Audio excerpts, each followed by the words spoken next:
other ally down. And so it falls to me again to chronicle the dangerous quests of the heroes. I was not a fan of Carmen, but few deserve such a brutal death, especially one apparently on the path of redemption. The trap that was sprung was such that the heroes are lucky to be alive at all. Tulok having almost not made it himself.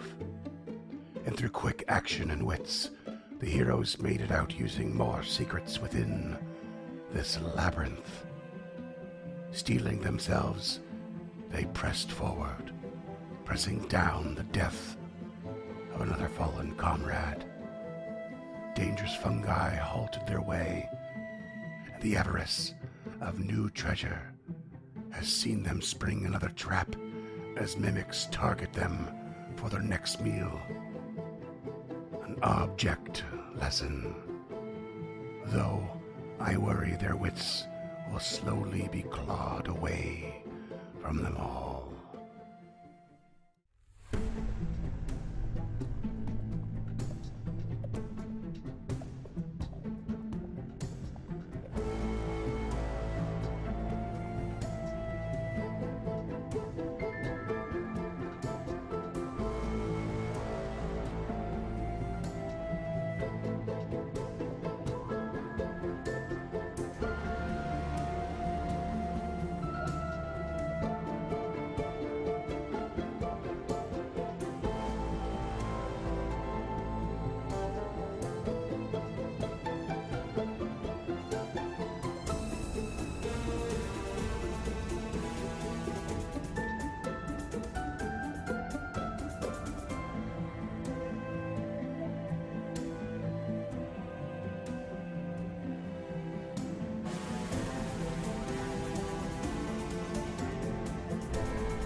Welcome back, folks. You ever not have intro banter? How does that make you feel, Freeman?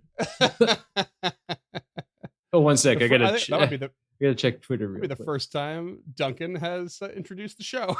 That's not true. I introduced episode 7. Did you? It's sad that you know did you mark it on your calendar? Yeah, I still listen back to it. Dear Diary. Oh God! I have a cassette tape of it put up on the fridge.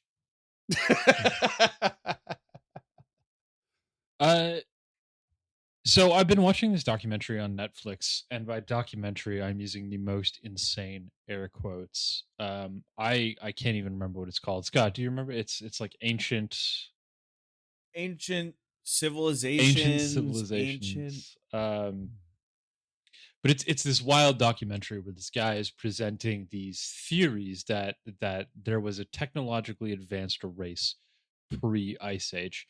And Netflix has it classified as a documentary, but there has been a lot of pushback on that because it is very clearly not true. The whole thesis of the show is that there's this race of technologically advanced giants who went to different places around the world and helped them build pyramids after the Ice Age. So I was wondering if you guys have any just batshit insane conspiracy theories that you absolutely believe are correct.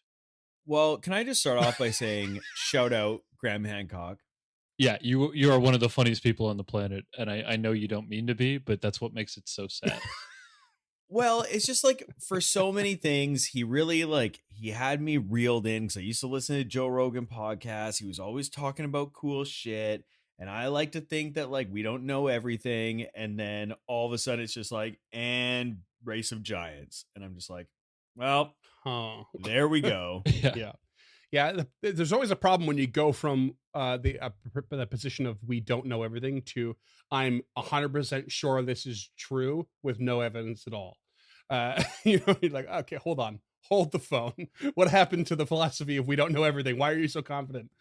Pump the brakes. There's one episode where he's interviewing, where they're talking about the Hanging Gardens of Babylon and how they found a site that may have been an aqueduct for a Mesoamerican civilization. And then they speculate from there that this could have been the South American Hanging Gardens of Babylon. This could have been the sixth wonder of the world. And they cut to a different location, and he's talking to a guy. He's like, do you think this could have been another Hanging Gardens of Babylon? Which is A, leading question. And B, the guy says yes. And then his credits pop up, and his credits are author, Secrets of Atlantis. That's it. Those are his credits, is that he one time wrote a book about Atlantis, and now he's qualified to comment on whether this, what is clearly an Incan aqueduct, was once a great wonder of the world. Oh, man. Hey, shout out edibles, all right? I'm just going to throw that in the same category. We are big fans of recreational use of marijuana over here at the Uncharted North. Oh, that's funny. Yep, it's amazing how quickly you could just gloss over whether or not something is legit, just for the express purpose of making it legit. It puts me in mind of the documentary that follows the flat earthers. Don't remember what it's called, but it's like kind of beautiful in a weird sort of community way, because and a very ironic way, because spoilers here, but they basically prove themselves wrong.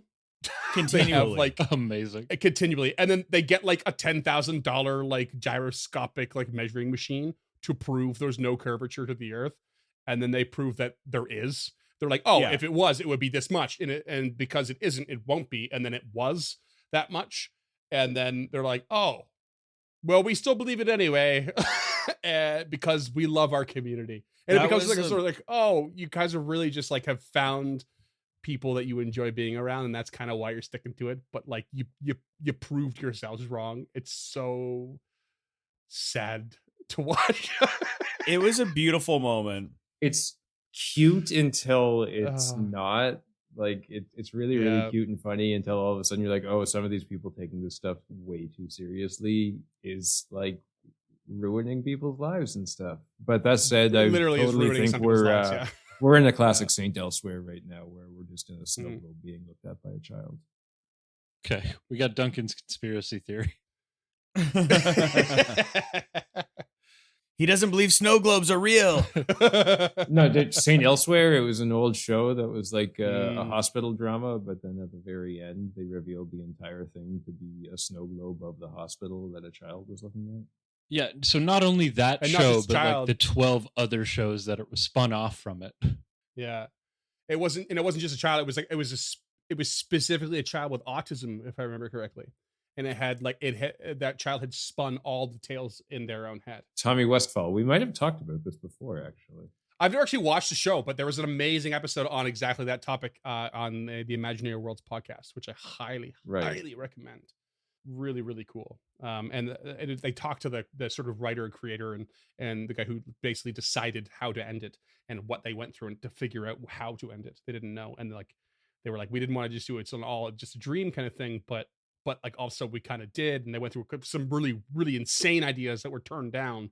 But they almost went too insane on purpose.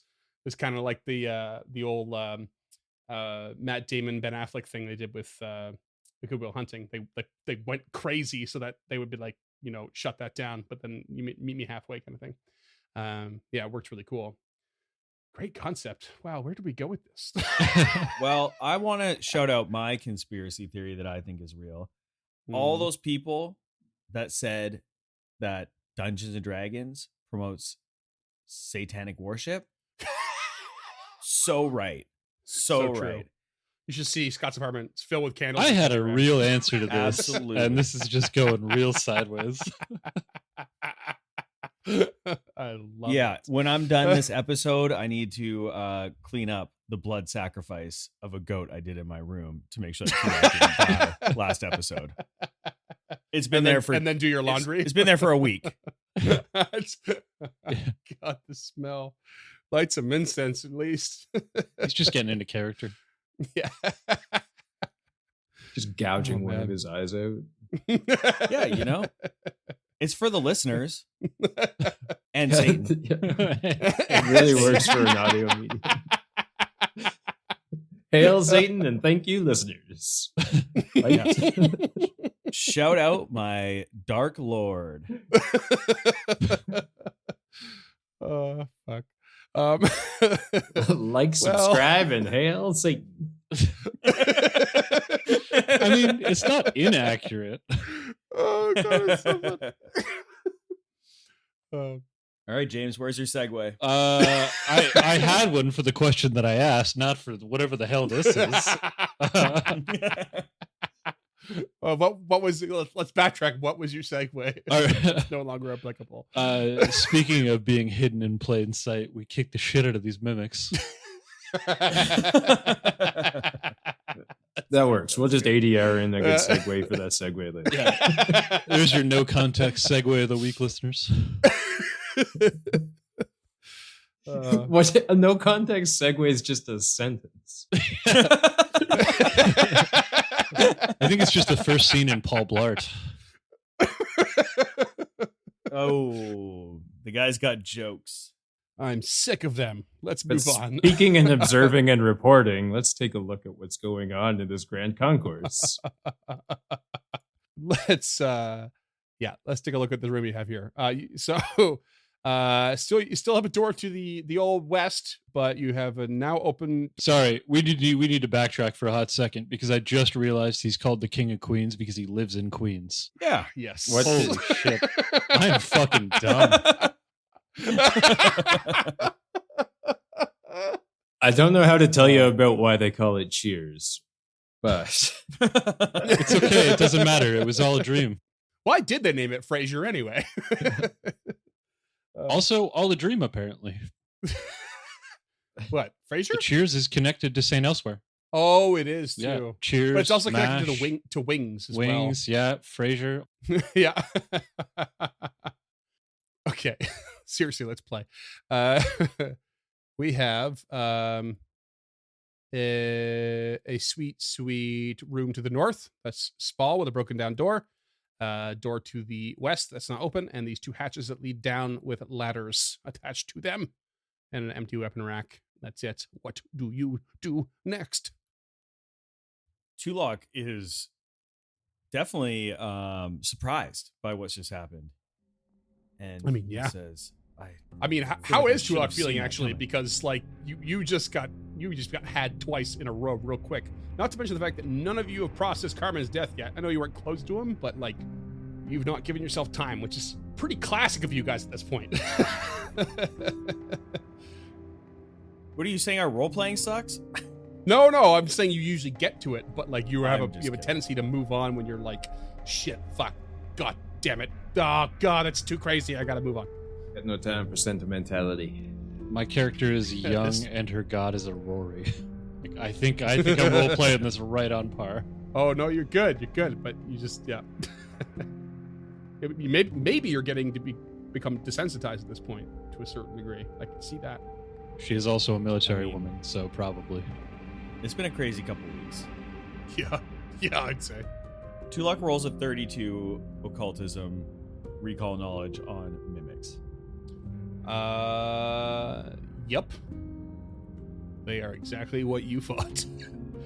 They are believed to be the result of a failed experiment meant to animate objects, or a sinister, possibly a sinister Algolthu creation. I don't know if you're familiar with Algolthus. I know James is at least. But nope, you got me. They're Bud. basically very clever. No, okay. They're like the 5e aboleth, like mastermind aquatic creatures. Aboleths fall under the family of Algolthus, if I remember correctly. Okay, cool. But regardless, like mimics are. What? Yes, Duncan.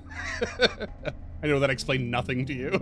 No, basically, it sounds like you'd go to a place called like Humunculikeia and pick up some mimics.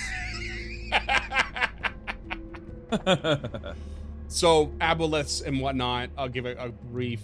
I don't have a fully detailed history, but they are essentially aquatic aberrations that are immensely intelligent and super manipulative and like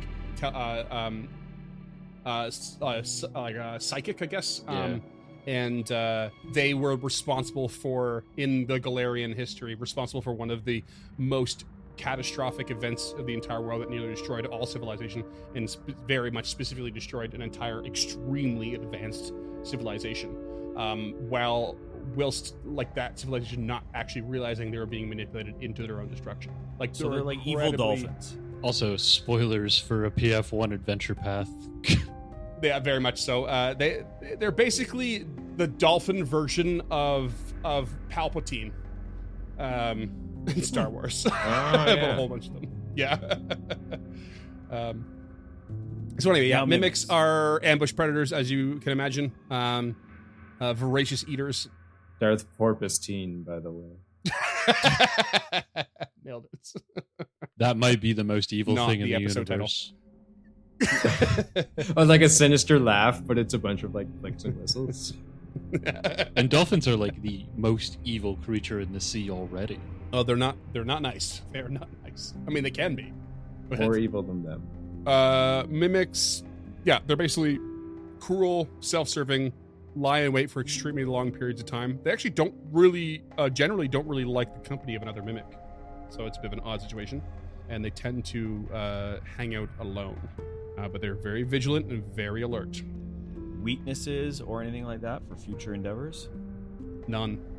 Literally what you went through is what you'll experience. If you touch one, you'll get stuck to it. If they mimic an object, they have an automatic result of 28 deception for the DC of like discovering it. So like they're really hard to detect, essentially. Okay, so Tulok says, I've read about these in books. They're referred to as mimics, and then hands off the information. Perhaps we should search this room, but try not to touch anything. Gilda rolls her eyes so hard she gets whiplash. Yes, good job mimicking. All right, so you're going to go in and check the room out. So the room is basically filled with shattered jars.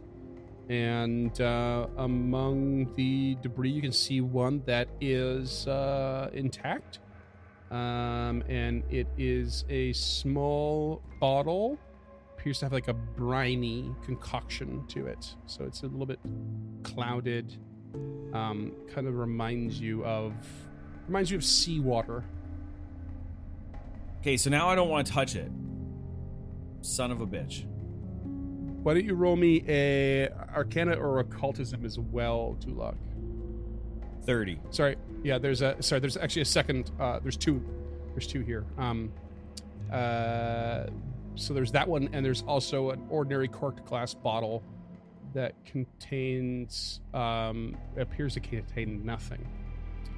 30. Okay. Yeah. You can have it. You can have both. The first one is a Sea Touch elixir. So it basically alters the skin on your hands and feet, and the spaces between your fingers and toes become webbed, and you have a swim speed of 20 feet for 10 minutes. Drink it. Okay. And the other one is bottled air. There's a limitless supply of fresh air, so you must uncork the bottle with the interact action before you can activate it. And you draw a breath of air from the bottle. This allows you to breathe even in airless or toxic environments. Air doesn't escape the mouth of the bottle, so leaving the open bottle in an airless environment doesn't change the environment, but also doesn't change the effect of what's inside. Tulok will take a risk and takes both the bottles. Okay, you're good to go. I'll just throw them in your inventory. Well, don't go doing that yet, because Tulok will walk out to Lady Gilda and says, Lady Gilda, you've saved my life many times, and perhaps this could help save yours. I know with that armor on, you often avoid water and are worried about it pulling you into the depths. This may help you in the future. And he passes her the bottle of air.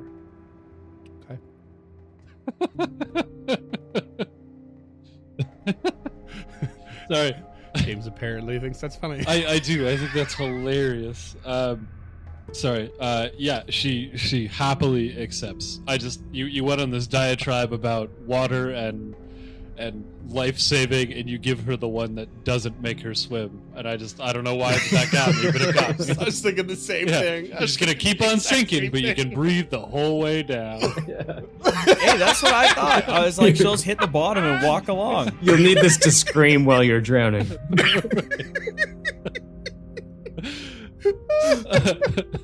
Oh my god, that's so funny.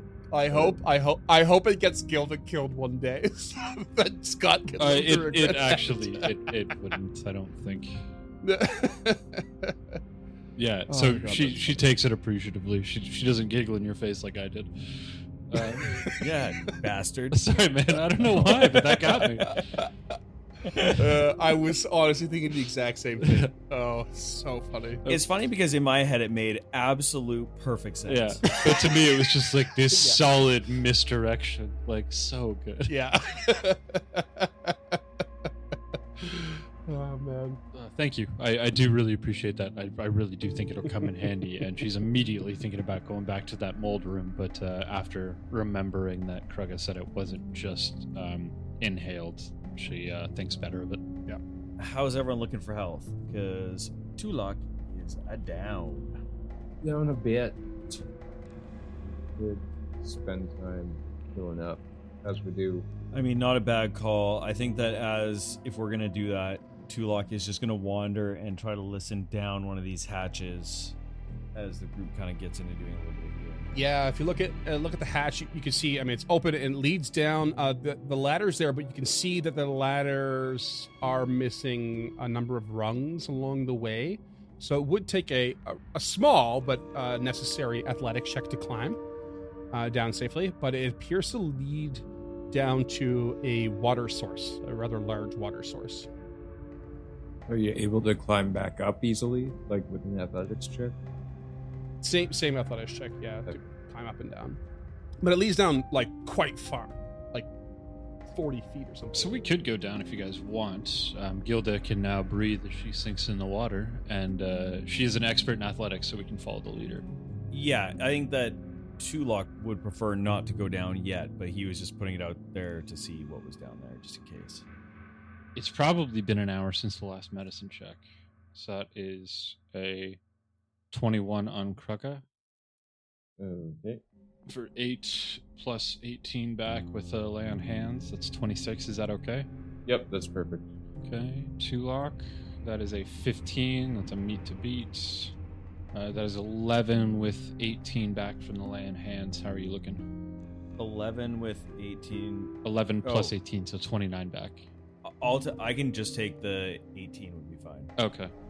Anyway, it's treat wounds on Krugga, treat wounds on Gilda, lay on hands on Krugga, and lay on hands on Tulak. It's 20 minutes gone. You know that I am, apt to trust you, Jameson, on the healing stuff. Although you did discover you've been cheating this whole time. Do you want to admit that on air real quick? Oh, shit. Yeah, so I realized I have been adding the disrupting damage to every strike prior to last episode. I was good last episode. I actually now have a separate macro, so when I hit the 1d6 positive only goes to undead from disrupting, so that's my bad. He's been doing his 1d6 positive to everything. Yeah. When it's only undead. So listeners, write in with the math of every enemy that shouldn't be dead. Yeah. It's actually not as bad as you think it is. Most of what we've fought so far has been undead. But if for some reason you can figure out that it was too much damage and Lady Gilda should have died at some point, please let me know. And that I will punish James accordingly. Gilda just Marty McFlies out of this dungeon. Yeah. So, with them all healed up, Tulak will thank Lady Gilda for the lay on hands and moves towards the door on the west side of the room. Oh, wait. And You he hear nothing. detects magic You and detect listens. nothing. And Nothing. opens said door himself. Wouldn't you know it, it's a big, long hallway that leads to the door at the far end, about 50 feet away from you. There does appear to be another hallway to the north, partway through, and a door to the south, a little bit further along. Approximately 1 2/3 of the way each. Avoiding notice, Tulak will head down the hall towards Down the hall. northern hall. You see that the hallway that leads north actually is only 5 feet long, leads to a door. Tulak will head to this door. Krugga's following and scouting. And if he hears or senses nothing, he will open the door as quietly as possible. Okay.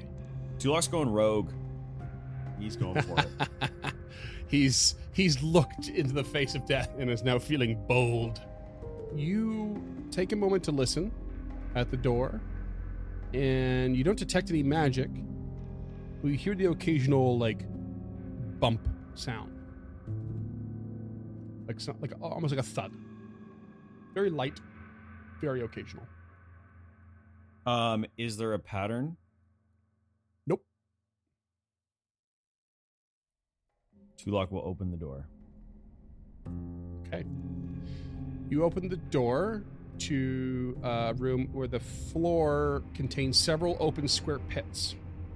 One in each of the 3 alcoves to the north, very similar to the ones you just saw in the other room.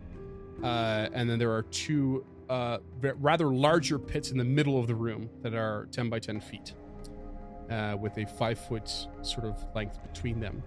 There is, you can't quite see it from where you're at, but should you step in, you'll notice that there is a dais on the western side that contains a stone throne with 2 rusty levers jutting from the floor next to it. And as you step in, you see a creature kind of almost leap at one point and land, making a thud. And another one leap and then land with a thud. And it looks a little something like this. Oh, hello. Oh, awesome. That looks like an is. Do you guys know the is? No, what No, is I it? don't believe so. They're like this little race of creatures from the Max. Okay. Oh, one of our listeners was posting that the other today on the Discord. It's Mighty gonna be- Max? No, the Max. When this It's- releases is gonna be way off time, but yeah. Was he talking about the Max? Yeah. He posted a panel. posted a panel from it, and because he thought that's what the Mitflits looked like. Oh, gotcha. In the early episodes, yeah. But yeah, now that you say that, To me, it looks like a squig from Warhammer. Someone describe it to the listeners. It is a bullfrog without front hands, 5 eyes stacked on top of each other, a giant green tongue, and just razor sharp. A single row of razor sharp teeth, or so it appears. It also looks like it's frothing poison of some sort. it's like a cacodemon from Doom with legs. Yeah. It kind of is, yeah. Absolutely. To put it in the parlance of this game, a beholder with legs. Nope, that's D&D. Actually, Cacodemons is Pathfinder. Cacodemons are based on the beholder. Was I And just no eye stalks. was I just more right Yeah. about Pathfinder, albeit accidentally, than James? You might have been. Oh my gosh. Yes. All right. Well, I mean, we're gonna roll for initiative, with Tulok beelining it forward. Possibly a bit of a sticky situation here. Nah, he's gonna live forever. Prove me wrong. Sometimes I wonder. Let's get some initiative going. Why don't we go with Lady Gilda? Well, how do we know they're not Who's friendly? The farthest away. It was such a big smile on because his I'm face. asking you to roll initiative. Also, I was avoiding notice. I would like to see if it notices me. I mean, it just bounced into your presence. So yes. Could have just Fine. been naturally bouncy. It's okay. I'm not gonna save you this time. I got a natural 1 for a 12. Oh, you're so far away too. How about Kruk? How would you get? He got a natural 16 for a 26. Okay, and Tulok. 7 on the die for a 19. Okay, we are going to start with the creature that is so it's basically to the northwest of this room. What does this creature do? I have to double check how this works and shit. It is going to, from where it's standing, first. Oh, do I have the range on this? Yeah, I do. It's going to spit some sweet, sweet acid into Tulok's face. Called it. And it's going to be, not great. 17 to hit. Miss. Okay. And It is then going to, from where it's standing, leap 15 feet over the pit and right up to Tulok. Is going to attempt to shove him. So, listeners, just a reminder, this thing doesn't have front legs, so it's essentially going to leapfrog into Tulok's stomach to try and push him backwards and possibly save him if he's choking. I'd also like to know what their perception DC is. They have 5 eyes. I know, and I rolled low, but... Okay, so it's going to bounce against you, and it's going to be another shitty roll here. It's a 15 against your fortitude DC. This doesn't happen often. Fortitude DC is 22. Oh, yeah, no dice. Bounces into you, and then is going to attempt to bite you. Ooh, natural 20. But it's multiple attack penalty here. But it is a 25. It's a hit. Ooh. Okay, so you are going to take 36 points of damage. Ouch. What's its perception DC? What's its perception DC? You're Yeah, not hidden, bud. You heard me. I know where you're going. You're not hidden. Its perception DC is 23. Okay, go on. Okay.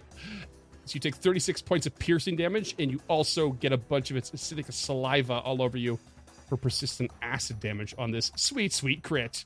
Kraka, you're up. Tulok just took a big fucking hit. That sucks for Tulok. Does the bounding push him back at all? It failed on its shove, so it just managed to reach him, and that's it. Kraka's going to free action drop the light hammer, one action to put his butchering axe into 2 hands, stride up to the easternmost mouth with legs, and attempt to shove it into a pit. Okay. Oh! So you have the shove trait on your axe, right? Shove trait on the axe, so I can shove without a hand free. Yeah, that's so sick. Remember that this is kind of against your attack penalty, but yeah, go for it. A 24. That's a success. Fuck yeah.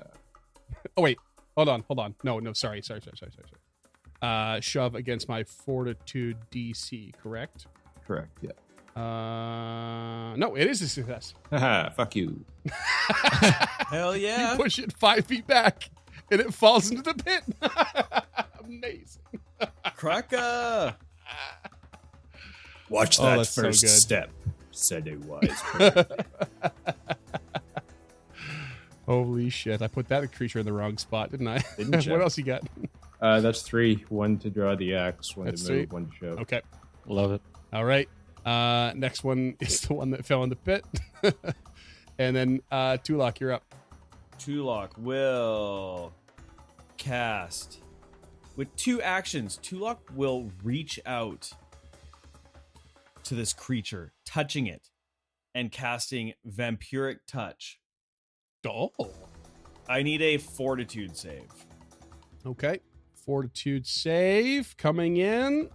Also, is the creature living? Yes, it is. Okay, perfect. Fortitude save. Not a great roll on my end. 21. You fail, sucker. Whoa. Okay. You take 21 points of damage. Okay. Negative damage. A negative. Gotcha. And I gain 10 temporary hit points.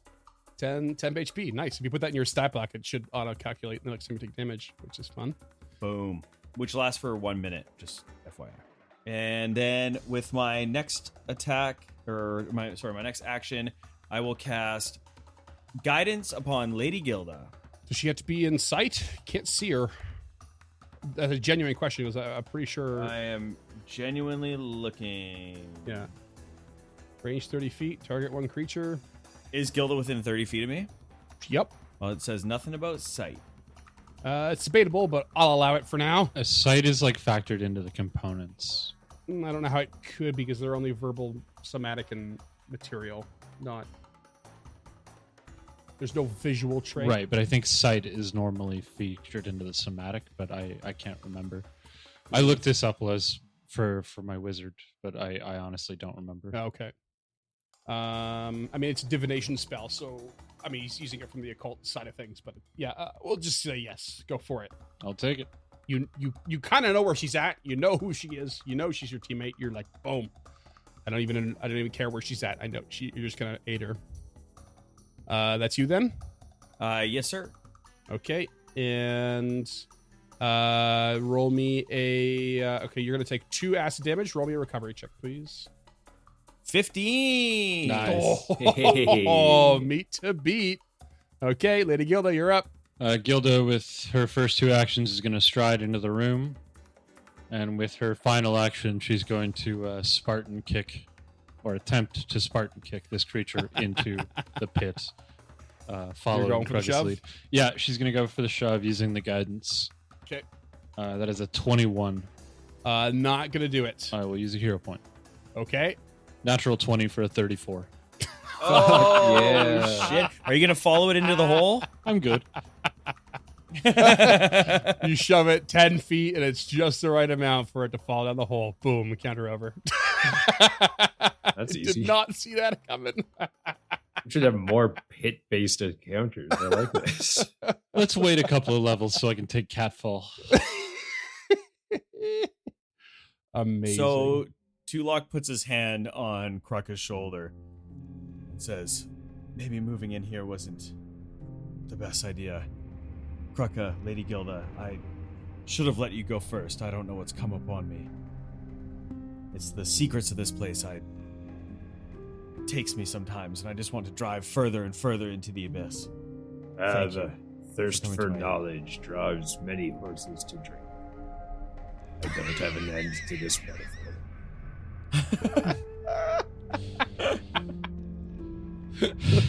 I feel like we're back to classic Krukka the last couple episodes, and I'm yeah, loving seriously. Gilda will lay on hands Tulok for 10 HP back. God. Oh, shit. Or for 18 That's HP funny. back, sorry. All right, so you're in this room. There are 2 big pits, 3 small pits, and to the west, a stone throne of sorts with a couple of levers. Yeah. Can I roll a medicine check on this acid so I can figure out how to staunch it? It's already staunch. It's gone. Oh, okay. Sorry. It looks like it's still on his Yeah, token. he rolled his recovery check. Yeah, just I'm kind of staunched up, baby. staunched. Good to go. Never mind. Yeah. Gilda will take a step forward, taking the defend action, and look into said pit. You can see that there was once trap doors that would have been connected, but they've fallen away a long time ago, probably from decay. And they appear as though they might have been like a false floor, so like something very secretive. And below you can see and hear more water. Okay. It's very still, but yeah, it's there. It's a cavern, sort of a cavernous below, and lots of water. Do we hear the creatures moving about? Ooh, that's actually a great question.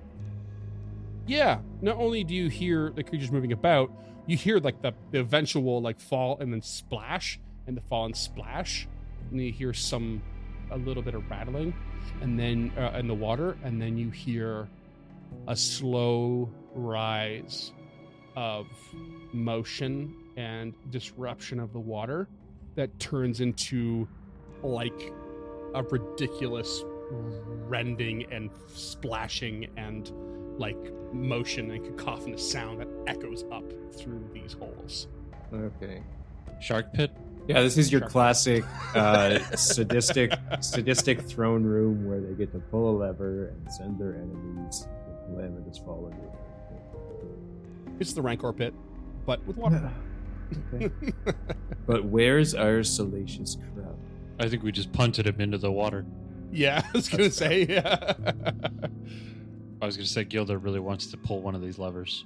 Yeah, they appear to be pretty much rusted what's the word I'm looking for? Not shut, Seized. but seized. Thank you. They are seized with rust and can no longer be moved. She moves back to the door, disappointed, taking the defend action to cover their flank. With eyes wide, Tulok moves to the east and is with back pressed to the wall as far from the pit as possible, and would like to search on that side of the room. Okay. Searching on the east side of the room, and you find nothing. With eyes narrowed and his front pressed against the wall, Krugga will search the west. Son of a bitch. Krugga, you make your way towards the west and the throne, taking a look around, and you actually discover a little compartment in the throne itself that can be opened.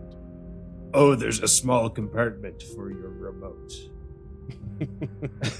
Sorry, what's in there? Inside, you see a bolt for a crossbow and a shimmering green scale, like from a scaly creature that's sitting on its own, and there are 31 pieces of gold. Oh, okay. Anything special about this crossbow bolt? That, my friend, would require a little magical check. Anybody with better magic than Krugga wanna? Yeah, he'll hold it up and say, "This looks more mystical than I cared." That's an 18 on the die, which I think is supposed to be a private check, but I can't find it. That's fine. Yeah, it's you don't know. You could tell that it's magical, but you're not quite sure what its properties are. Whoa. I was going to say, can I join past to try to aid?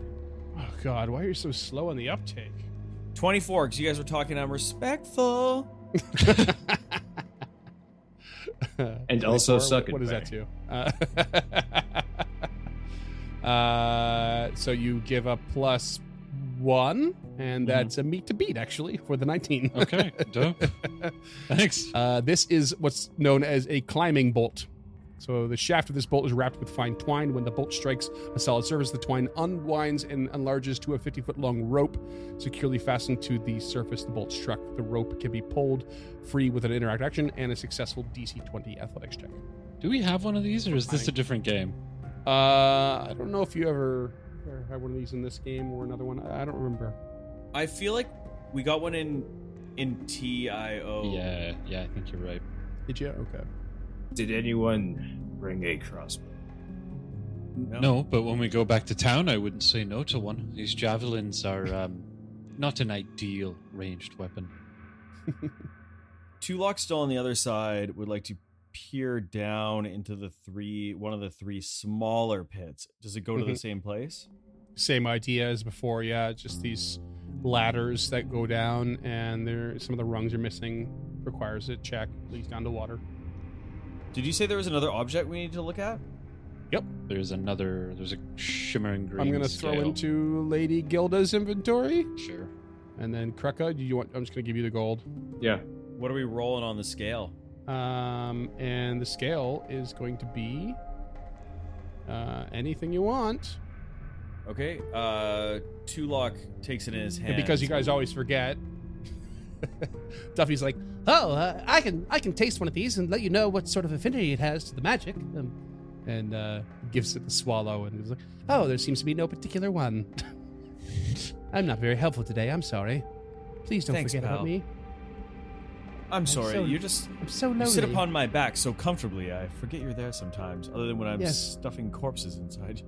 You know, Tulok, I didn't really appreciate how dangerous those blades were. They almost cleft me in twain. How rude. Well, I'm glad you're still here with us. Racist. Tulok rolls a natural 1 on his check, so looks like a regular old scale to you. Want to use one of your sweet hero points? You get 1,000 of them, don't you? Oh no, wait. No, I have none. I only got a 16 on religion, so. Also, I've been really mulling this over the last week since our last episode, And I think that Lady Gilda should have got a hero point for her quick thinking in picking up Tulok and bringing him to the other room. But that's just me, and I'm no GM. Yeah, I'm not going to give hero points away for the obvious decision. All right. I mean, so it was Tulok carries awesome, on. but like we all knew she was going to do it. Anyone else for this sweet little scale? I got a 16 in religion. And Kruka got a 14. So let's move on. Okay. Well, who wants it in their inventory so we can hold on to it for Just later? toss it in the dumpster. Duffy. Okay. Putting it into the dumpster. As you said. I thought you said dumpster for a second, but okay. Unusual scale. Here you go. In the bag of holding. All right. What's next there, fellas? Taking the defend action, the lady's going to move down the hallway to the west past the southern door and eyes front to the door in front of her and kind of gestures over her shoulder to Tulok and Kruga to the door behind her. All right. So that's Tulok will listen and detect magic. You do not detect magic beyond the western door. Southern door. Sorry. Southern door. Okay. You do detect some magic to the south. Ooh. Okay. Now, since I'm bad at this game, Mm-hmm. I have been forgetting some things. Now that this is heightened, I can learn the School of Magic for the highest effect within range. If there's multiple effects that are equally as strong, the Idiot Barn determines which... Oh, sorry, the GM determines which you learn. It's really weird how Paizo wrote the Idiot Barn right into the spell. What's that about? I know. I wanted to save his ego, so I had to change it. And I've seen it on the forums. They were like, nope, not a typo. Not a typo. We stand by it. But no one knows what it means. Jason Bowman's personal attack. They errated it and just bolded it. Fuck you, Jason Bowman. Okay. I'm joking. I love your work. Yeah, okay, so you detect the School of Magic now. That's pretty sweet. You are detecting something that is a combination of divine and primal. So that's not a School of Magic so much as a magical tradition. So actually, maybe I should look further into that if that's the case. How does this work? Yeah, that's enough for that one, actually. I think... and then the other one It's just the highest. Is just the highest. No, they're equal. Oh, you just pick one then. Okay, sorry. So, I forget what I said about the traditions. School of Magic, you detect necromancy and conjuration. Okay. So Tulok says, I feel a magic source behind me here, behind this door. Necromantic conjuration. And they're separate sources. Two separate sources, I feel now. Something gave me that feeling. And he steps back past Kruka to the east and says, be on your guard. Yeah, that's a smart move. That is a dangerous combination of magics, if I recall my studies correctly. Sounds par for the course. Okay, defending. Wait, do they have golf in? Yeah, but it's pronounced Golf-Larian. Ooh. Oh. And Gilda tries the door. Locked. I don't think I'm going to get through this one. We should check to see if it's trapped magically. Be my guest. She doesn't know what she's looking for. Now that she's tried it. Well, yeah. Now let's Well, it's more like she doesn't know what she's looking for. Like, her thievery is untrained and a +1. Like, yeah. This is not her bag. Is there a way to determine, because I don't know where the magic is coming from. I can just sense it within the 30 feet. Now, Correct. I've given you the direction. I don't know if I'm supposed to, but yeah, you know it's within 30 feet. From what you're so can I determine if there's a magical trap on the door? saying. No. I believe I believe there's like a even further heightening of that cantrip, is there not? Right, but that's not what I'm trying to do. I'm trying Okay. to roll like an occultism to see if I know anything about if there could be a magical trap or it's just something within the Right. or a thievery or whatever you want. I mean, yeah, roll me a thievery. Thievery's dangerous because you can pop that lock. Like if there is a trap.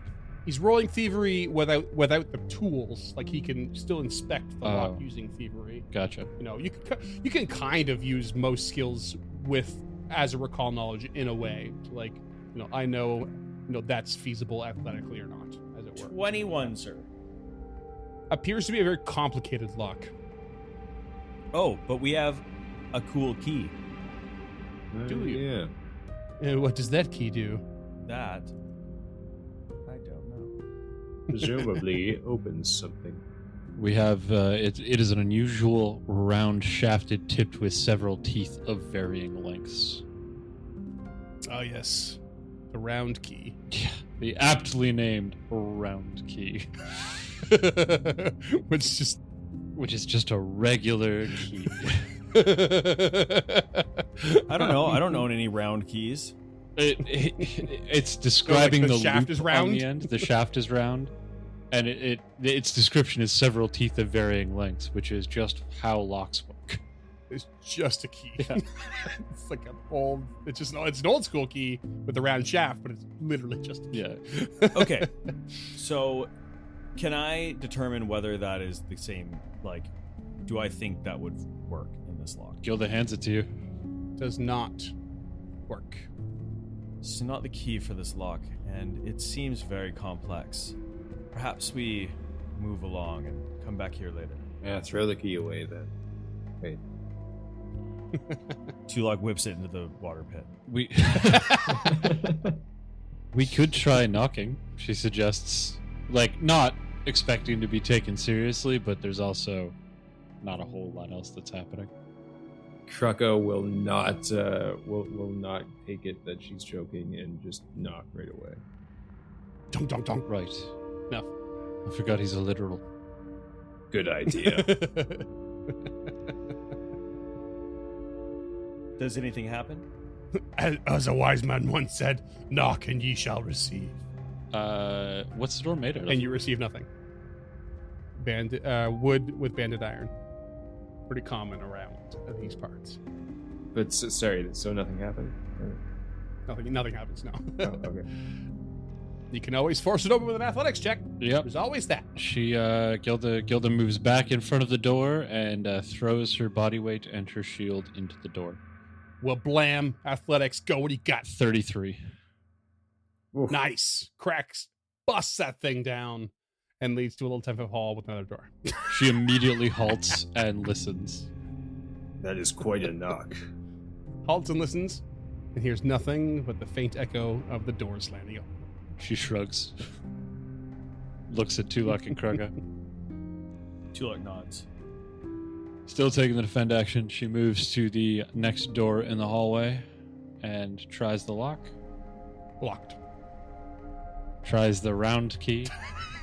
No dice. Try knocking again. You boys might want to back up a touch here. And she throws her weight into this one. That's only a 24. She's a little tired from the last one. Oh yeah, it doesn't quite budge. You almost had it, but it doesn't quite budge. And she goes again. For a Krucka 19. will try to aid her this time. Oh. Okay. Yeah, she's getting tired, so she just kind of she backs off. No dice. I think we can get there for you, Kruga, if you want to take a swing. One good knock should do it. Like massaging her shoulder.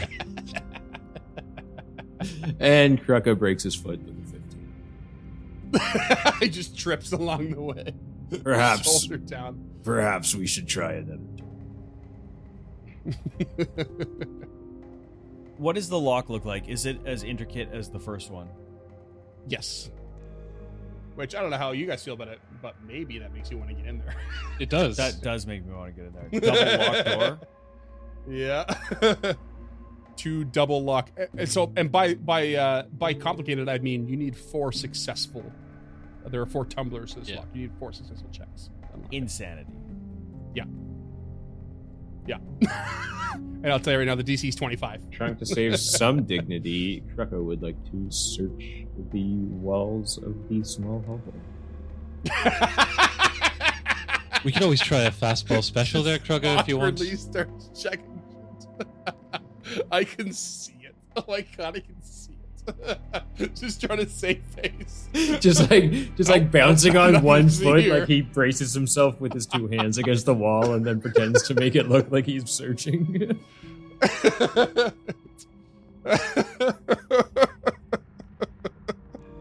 I mean, Tulok could attempt a bunch of thievery checks here and also burn my 3 second level spells using knock on myself. You also have the sneaky key. That's what the key I thought you were talking about earlier. Sneak. That might have been on Carmen. Sneaky key. It's a talisman. No, it's on Oh, I it's have on it. Tulok's inventory. Yeah. You Oh. have to be an expert in thievery. But Oh, you basically pin it to your armor or sleeve and you activate it for Yeah, the but next the minute. issue is with that is I'm not an expert with thievery. Oh. It just allows you to avoid critical failures. That's basically it. Yeah. For a minute. You know what? You also have 2 keys in your inventory. They've been used. Oh, okay. I'm 99% sure. I imagine this would be like a key with a real description. So, if that doesn't work, Krugga, you want to try a fastball special? Yeah, absolutely. Okay, it sounds like you guys want to do a fastball special. Why don't you guys No, go first before I use my would spell? much rather you try and pick this lock than have Krugga throw Gilda at the door. Oh, I was Okay. gonna ask who's the ball and who's the mitt, but I guess Yeah. that's how we're doing That's it. what I'm- Heyo. You're Colossus, I'm Wolverine, clearly. All right. For those of you who aren't Marvel Comics fans, a fastball special is when Colossus throws Wolverine. And that's that. Ah. I love it. Enough said. I love it so much. Okay, so Tulok uses Otari's Thieves' Tools to Okay. Nice. pick the lock. 25. Meet to beat. First tumbler, hold through. Damn. So that's actually like a decently high roll for me. Okay, Mhm. Tulok will cast knock on himself. Okay. Which does what again? +4. Oh, wow.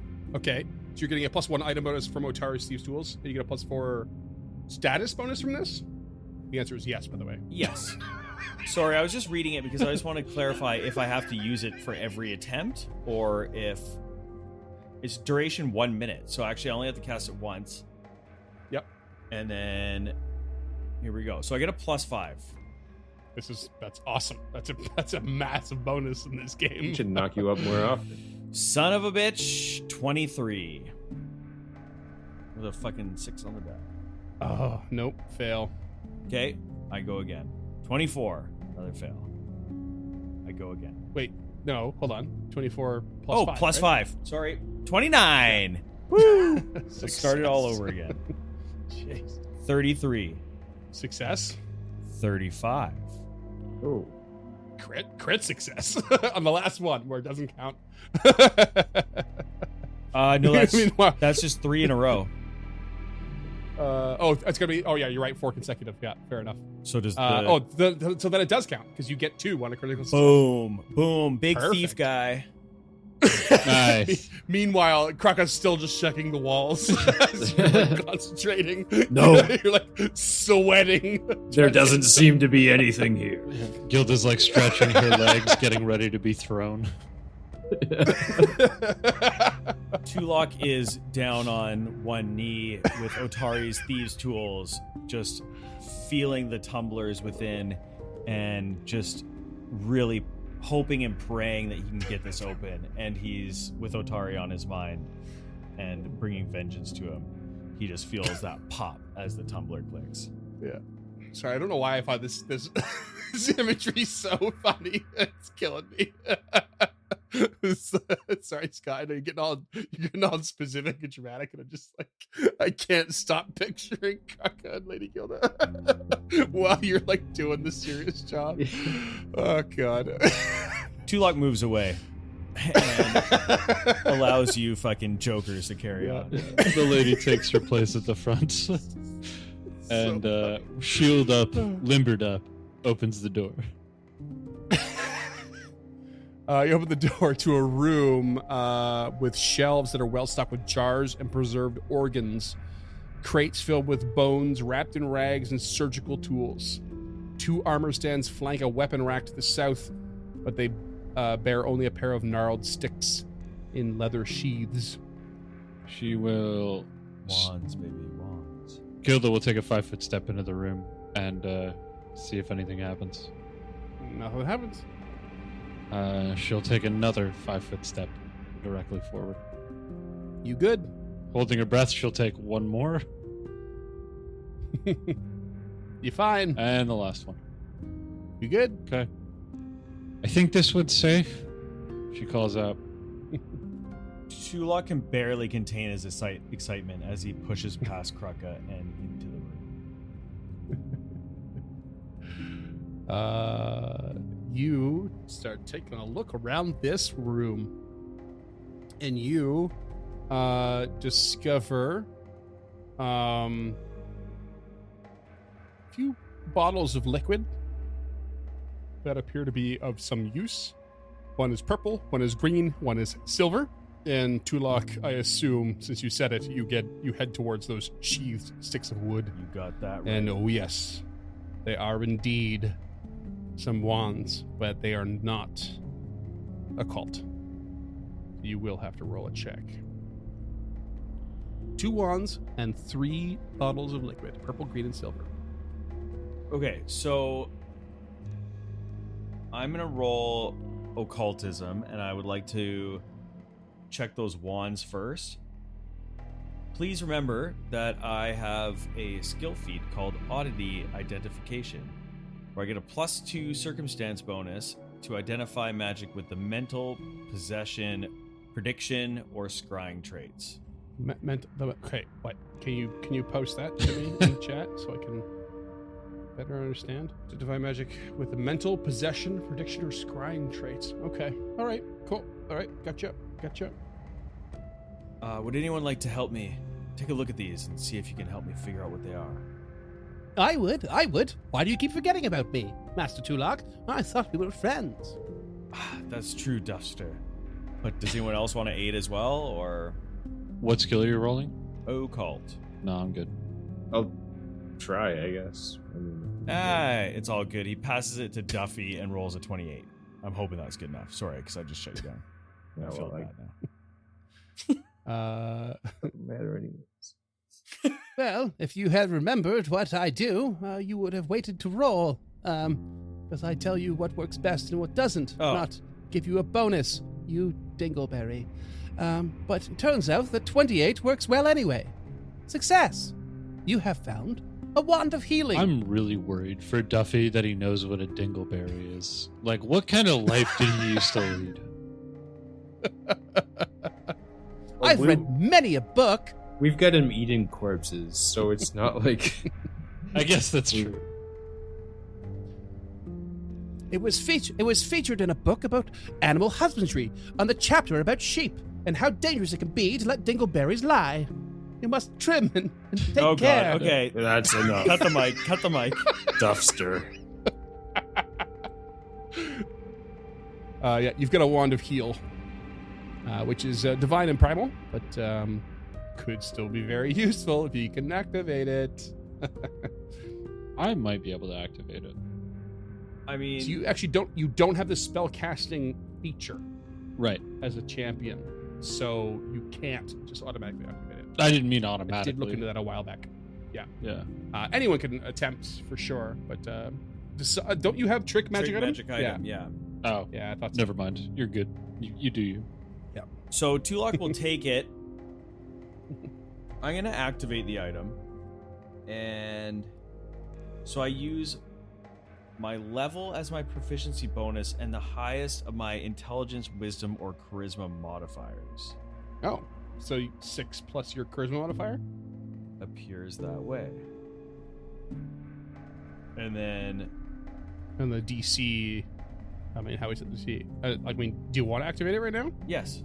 If he activates Oh, it for 1, okay. there's no DC. It just acts as the heal spell, so it's 1d8 healing.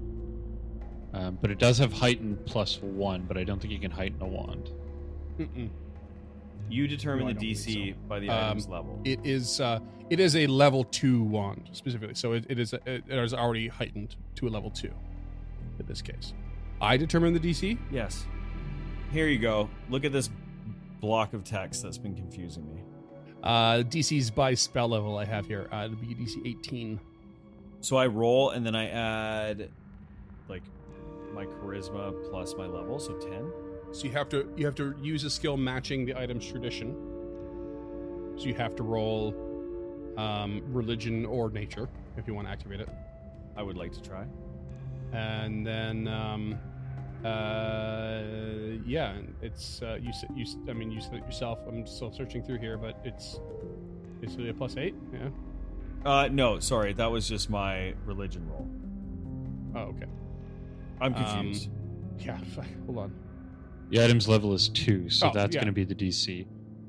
Yeah. So yeah, the whole like your level plus charisma is if you're you're doing a spell attack roll or there's a spell DC required, which is not the case. Oh, copy that. You just have, but you do have to beat the DC of 18, to activate it using either nature or religion. So Tulok takes the wand and looks at it, determines what it is by just the way that it feels in his hands, but knows that he can't use the power, and just wills it to work and casts it upon himself. Nice. Wablam. Heal level 2, which is 2d8. I mean, there's a 1 action, 2 action, 3 action to heal, of course, but yeah, it's normally a 1d8. Heightened is another 1d8. Is that right? Yeah, it's 2d8 at second level. For a 1 action, for a 2 action, it is 16 flat, and for a 3 action, it's a 1d8 but a 30-foot emanation. Okay, And cool. can you put that into my... Oh, sorry, it's all 2d8. Second, 2 actions, 2d8 plus 16, but it's a range. No, Right. range of 30 feet. Heal if you're a living creature. Increase the hit points by 8. Yeah, okay. Freeman, do you have the item? Yeah. And then 3 action is the burst.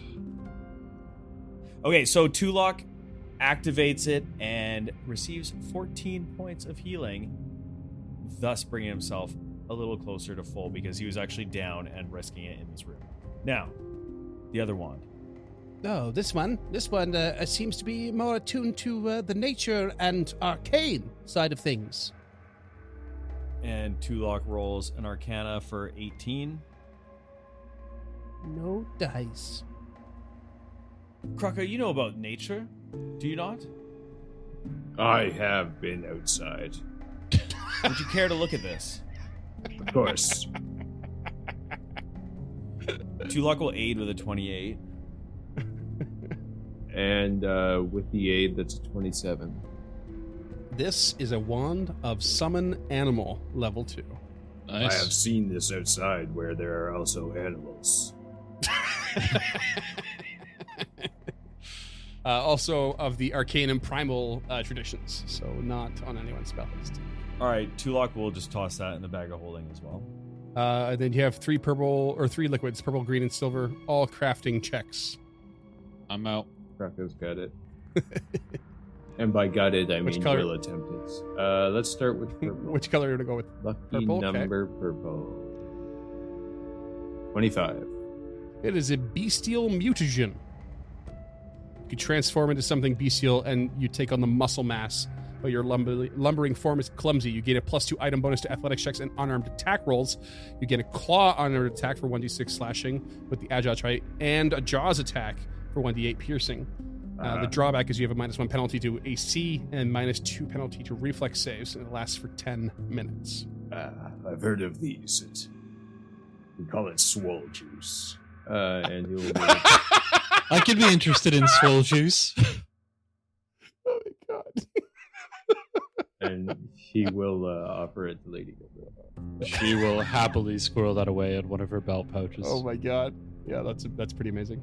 Yeah. Swole juice. Especially now that she can interact with her shield up. Oh god. Okay. Now you have green and silver left. Go silver. Okay. A 20. It's a quicksilver mutagen. Your features become thin and angular. You become swift and nimbler, but your body also becomes fragile. You get a +2 bonus to acrobatics checks, stealth checks, thievery checks, reflex saves, and dexterity-based attack rolls. And you get a +10 feet status bonus to your speed. The drawback is you take damage equal to twice your level, and you can't recover hit points lost this way by any means while the mutagen lasts. And you take a -2 penalty to fortitude saves, again, for 10 minutes. I'd like to hold on to that one. And the last one. A 21. This is a juggernaut mutagen. After you drink this mutagen, your body becomes thick and sturdy. You exhibit a healthy glow, though you tend to be ponderous and unobservant. You gain a +2 item bonus to fortitude saves and 10 temporary hit points. Whenever you are at max hit points for at least a full minute, you regain temporary hit points. You take a -2 penalty to will saves, perception checks, and initiative rolls for 10 minutes. Dr. Banner's incredible elixir. Kane Marco was right there, but I appreciate the effort. Yeah, well. I guess it's not technically a gem, so fair play. I mean, it's technically not gamma radiation either, so. Hey, let's not be hasty. It is green, and we don't know what's in there. That's fair. He'll start to offer it to Tulok, being a small and frail person, but then thinks better of it and holds on to it himself. Okay. All right. Quite the hall in this room. Maybe not necessarily built exactly for this party, but it's not bad. Are you taking the wand holsters, Tulok? Are they real wand holsters or are they flavor wand holsters? They're flavor wand holsters. A quick They draw have no those mechanical benefits. You can attach them to your person if you like. Not like the wrist sheaths or anything, I guess. No. That's too bad. Those wrist sheaths, along with the weapon cord, were some of the best mundane weapons, or some of the best mundane equipment in 1E. Yeah, so cool. I think we need to homebrew a weapon cord. All right. What now? Onward and westward? Pretty much. Taking the defend action, she listens at the door. Here's nothing. She's got a pretty good idea. She knows where this is. But she will step out of the way if anybody wants to listen. Tulok listens. Detects magic. Nothing. She opens. You open the door, yep, and your navigational skills are true. You've come back full circle to where you first entered in that round room where that center hole goes all the way down. You can get that whiff of heat and sulfur from deep below. This is where you fought the Grothlets and the Gibbering Nether. It's crazy that we Forrest Gumped our way here, because our original plan was just to walk clockwise around this room, and now we've done some of the farthest side, I think. Mission accomplished. Pretty much. This map's like a proper maze. It's like it's very all over the place. It really is. Yeah. Tulok wanders silently just back into that room, and he just wants to search it for secret doors as well. Sure. He does not come across anything. Okay, and then he wanders back into the hall and says, "Where should we go next? Back towards the fungus?" Is there any value in going back there? Did we clear the east? There's another hall. There's always another bloody hall. There was still a door south from the fungus. You still have a door south of this room, which you know at this point definitely leads to the Grand Concourse. You also, to the southwest of the Grand Concourse, there was a couple other ways to go as well, given the over and under of like the bridge and stairs and stuff. Right. And not to mention the end of the Grand Concourse, which appears to open up to a large space. Yeah, I'm game for wherever you guys want to go. Yeah, let's check out the fungus and move quickly past it. Good. Finish this area. Okay, so you backtrack to the fungus room and beeline your way through the room. Krucka said for sure that it The spores can attack you even if you don't breathe them? Yeah, it's just you just don't want to linger. Yeah, Gilda just runs through and opens the door at the other end of the hallway. As it Tulok cracks moves open. through, he would like to just do a perception check to see if he sees anything in the room of value other than the fungus in the couch. A glint of anything, just anything out of place. I think that's actually a spell. It looks like there might be something shiny within the cushions of the couch there, right in amongst the mushrooms. Okay. Feeling brave. It's probably just a nickel if I've learned anything from real life. Tulok would like to pull out from his pouch one of the bones. He's casting Mage Hand. Yes. Good call. Good Nice. call. Finally is good. spending another one of those bones. Spend it away. It is gone. Yeah, you can sift around the couch there safely from a distance, and you find a total of 13 pieces of silver. However, they appear to be of a rare sort that was minted centuries ago by what is a would now be known as a long shuttered mint. So each one is worth 4 gold apiece. Ooh. If my math holds, that's 52 gold. Ew. Did that in my You have head. no big deal. 13 rare silver pieces, Okay. and you can safely exit the room. And yeah, I'd say Tulok gets a hero point for that. Why not? Oh. That's Yeah. a clever Nice. use. Yeah. Something you got a long time ago. It's a reminder to listeners: go through your couch cushions. There might be change in there. Yeah. You enter a room. It's basically a sitting room that glows with the light of a fire crackling pleasantly in a web-choked fireplace on the east wall. There's a large divan that is pushed against the door to the northwest. And there, in that door, there are several pitons pounded into the gap between the stone door and the frame to ensure that it remains shut. We're obviously going to open that one first. A roaring fire and a boarded up door. Nothing sinister. It might be Jal. We haven't seen him in a spell. True. Tulok would like to look at the fire. Is it hot? It does have some heat, but it does appear to be sustained by magic.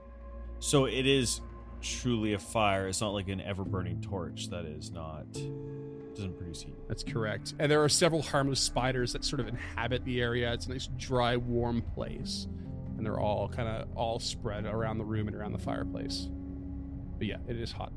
Tulok would just like to search the brickwork of the fireplace. Sure. Yeah. And it appears to be mundane, if not well made. All right. Nap time. Gilda closes the door and listens at the one that's clearly... There's also Shut. another door a little bit south of that, and a door just directly on the southern wall as well. But yeah, the one that's to the northwest of this room is behind the divan and pitoned, wedged shut. It appears as though you could definitely work your way at removing these pitons and getting your way in, but it will take some time. In fact, it's going to take about 10 minutes or so with a crowbar or pry tool to work your way through it. And you're not going to be able to do it quietly. Does she hear anything behind it? You don't. But then again, it is, unlike the other doors, it is a heavy stone door. Against stone. Should we open the other doors first to make sure we're not snuck up upon? That would be wise. Are you guys conversing in like hushed tones or just at regular volume? I think quiet because Tulok assumes that there's something behind this door. That was a stage whisper on my part. No, I that's why I wanted to confirm. It may not be a bad idea to just try and treat with whatever's behind this door, because I'm assuming it looks like it's been there for a while. Can she investigate, like, if there's dust that's settled on the pitons or on the divan to at least determine a timeline behind this? Oh yeah, it looks like it's been sitting like this quietly and untouched for a long, long time. So I'm not opposed to trying the other doors first, but I think it might be worth attempting to treat with whatever's behind this door before we just open it up and enter combat. I'm with you. I agree. You could try to pry it open with a striking gaff. Yeah, I mean, I have a crowbar, but let's check these other doors. You're always right. We should never leave stuff like that up to chance, especially if we're going to be making noise for 10 minutes.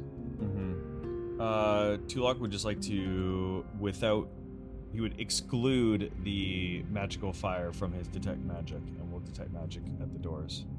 Yeah, you detect sweet, familiar residual magic.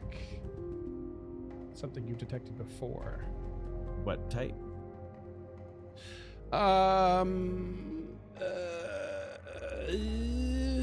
Conjuration. All right, Tulok says, I detect conjuration magic behind these doors.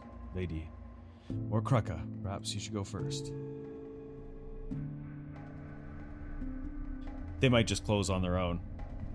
Looking back, I imagine Lady Gilda is still rolling her eyes, or... No, she's good. She's shield up. She's ready. Like, okay, well, you guys aren't just walking around feeling the walls anymore. Or just rushing headlong into a room in your jerkins without an armor plate. That's me. Sure, always with the jerkins. He will open the door. It opens to another teleportation circle. Hey, Fuck.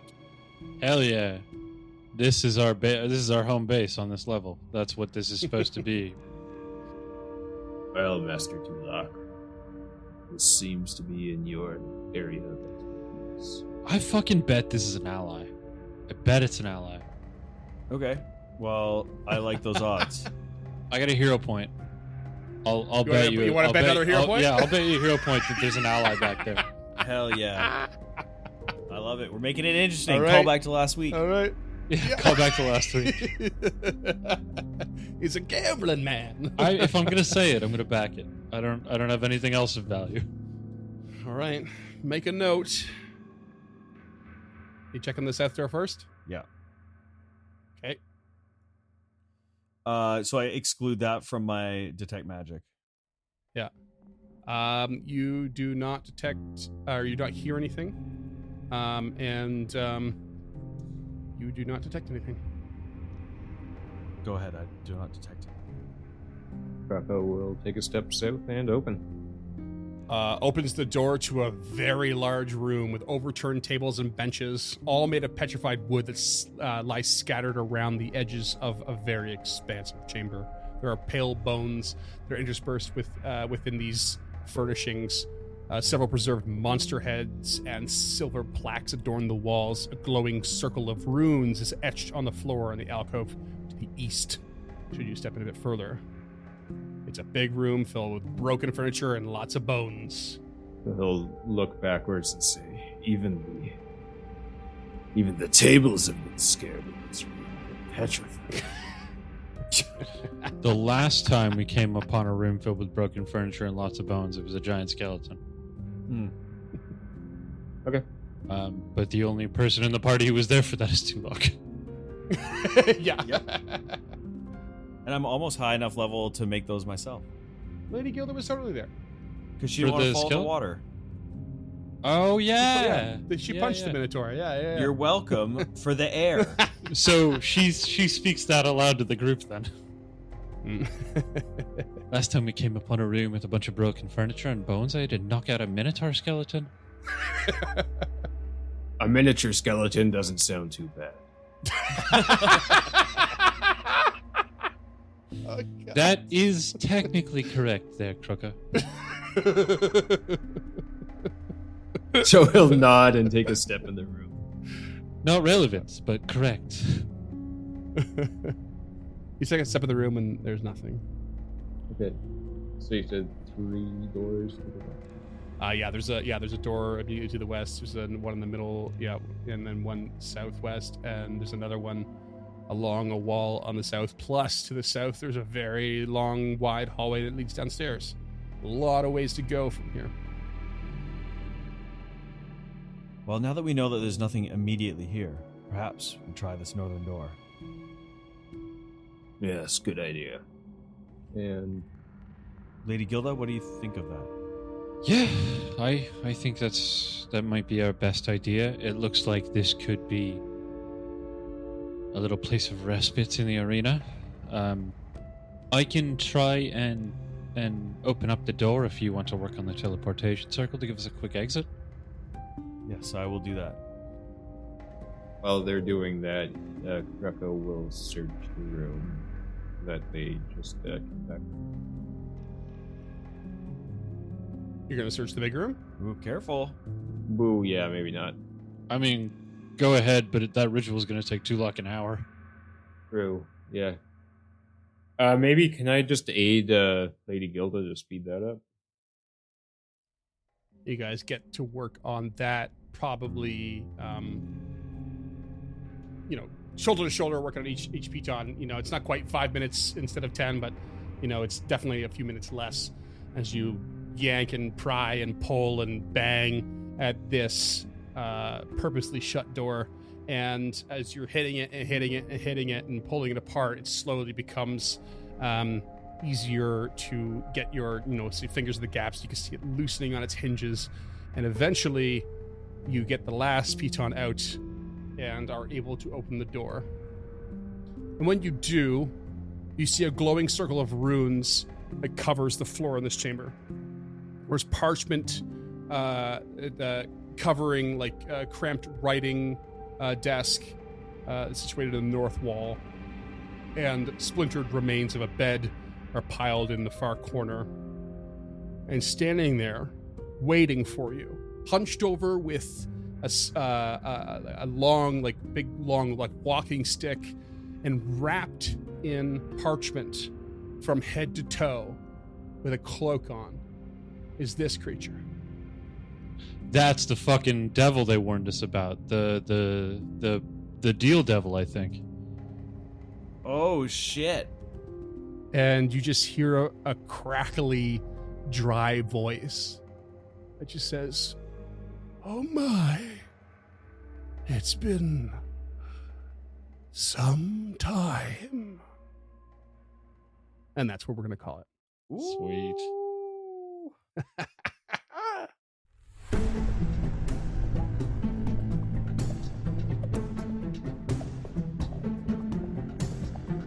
Stemming the Tide is an actual play podcast of the Adventure Path Abomination Vaults and is produced by the Uncharted North Network. Stemming the Tide uses trademarks and/or copyrights owned by Paizo Inc., used under Paizo's community use policy. We are expressly prohibited from charging you to use or access this content. Stemming the Tide is not published, endorsed, or specifically approved by Paizo. For more information about Paizo Inc. and Paizo products, visit paizo.com. Music is composed by Will Savino and artwork by Greyhood. Stemming the Tide is recorded remotely using Foundry Virtual Tabletop. If you wish to connect with us or support this project and projects to come, we can be found at unchartednorth.ca, patreon.com/unchartednorth, and on all major social media platforms. Links to all credits can be found in the episode description and our website. Thanks for tuning in.